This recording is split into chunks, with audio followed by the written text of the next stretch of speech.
in the Netherlands, and I must say, since the last time I was here in July, the weather is quite different.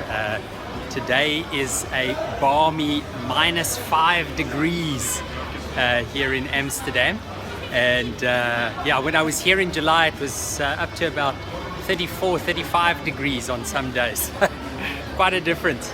But I'm here for some meetings and to meet with one of the partners of the Beyers Naudé Center for Public Theology, and I'm looking forward to that this week. But I was just thinking about the strangeness of the airport. An airport is a very unique and wonderful place, not least of which because one encounters people from all over the world in spaces such as these, and so that makes it interesting in itself.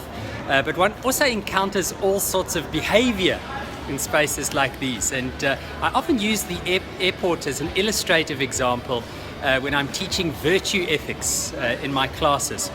Think about this for a moment. When you're in an airport, particularly this airport for me, Schipol, it's a strange city in a strange country, and nobody knows me. I mean, as I'm standing here speaking into the camera, people don't think I'm particularly strange because they don't know who I am or where I'm from. And the thing that's always struck me about this is the question of how we behave when nobody knows who we are, when there are no social expectations for our behavior. So deontological ethics tends to talk about the fact that we fit into the norms or rules of our community or our society, what is expected of us in a certain country or in a certain community, a certain culture, for example. But when you're in a place where nobody knows you, where there's no personal expectation about your behavior, what kind of person are you? How do you deal with frustrations, with difficulties? I often see people in airports losing their rag and behaving in a way which doesn't validate or recognize the humanity of other persons. They become very selfish, sometimes overly angry at small things. Sometimes it's stress, but sometimes I think it's just because those social inhibitions are removed. So for me, the issue is always that I try and think to myself, who am I when nobody's watching? What are my values when I have no dog in the fight, so to say, to use that terrible phrase, when there's no reason for me to behave in a certain way? It's not going to win me any favor or make people like me more or less. Who am I? What kind of person am I? What are my ethics like in a place like this? So as I travel through the airport today, I'm thinking to myself, what is my character?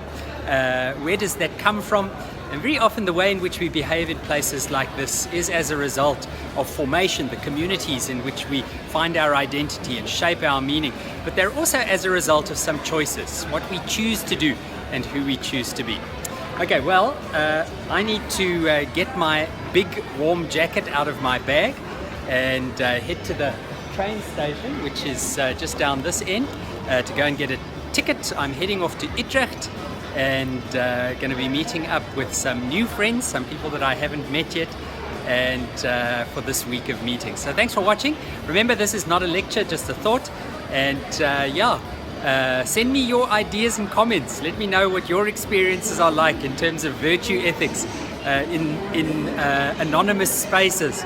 If you want to hook up with me or connect, you can do so via social media at Digital Dion on Instagram, Twitter, or subscribe to this channel. Share the video if you found it useful. Hook up with me on Facebook or on my website dionforster.com. So thanks for watching.